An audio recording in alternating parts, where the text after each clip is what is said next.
Bonjour et bienvenue sur DigiSchool, je suis Clément, votre enseignant en japonais. Et aujourd'hui, nous allons voir la particule d'appartenance no, donc qui correspond au français à de, du, et etc. Nous allons voir à travers plusieurs exemples. La particule d'appartenance donc est soumise, comme toutes les particules en japonais, à des règles grammaticales. Donc tout d'abord, il faut savoir que en japonais, le déterminant se place toujours avant le déterminé. Par exemple, lorsque vous dites le sac de mon père en français, c'est mon père de le sac qu'il faut écrire en japonais. Ça peut paraître un peu incohérent, mais lorsque vous allez l'utiliser plus naturellement en japonais, vous allez vous rendre compte qu'elle permet des connexions beaucoup plus faciles que de ou du, et que du coup on comprend en fait la logique de l'utilisation de no. Alors par exemple, Kore wa Yamada Sensei no kaban desu. Donc, je vous mets juste la lecture furigana, excusez-moi. Sensei desu.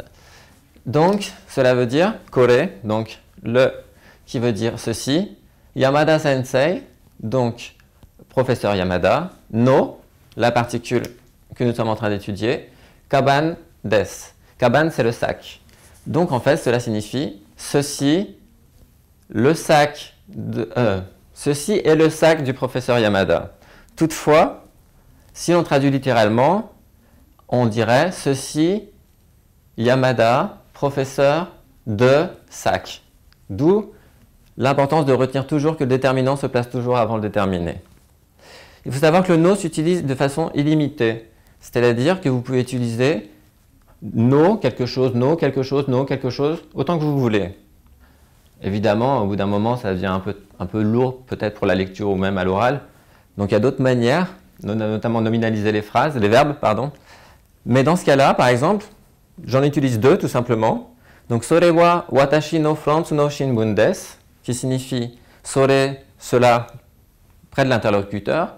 Wa watashi no frontsu, donc c'est mon France, pour l'instant ça ne veut rien dire, mais en fait, no qui apparaît une deuxième fois, Shinbun, qui signifie le journal. Donc dans ce cas-là, ceci est mon journal français.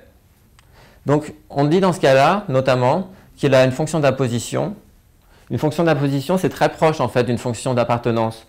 Donc pour l'instant, je vous conseille simplement, si vous voulez vraiment savoir un peu plus, de vous référer à la leçon écrite sur la particule no, mais sinon simplement de bien comprendre que c'est pour signifier l'appartenance.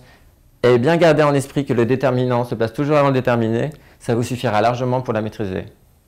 Et bien voilà, j'espère que ça vous a plu et je vous dis à bientôt.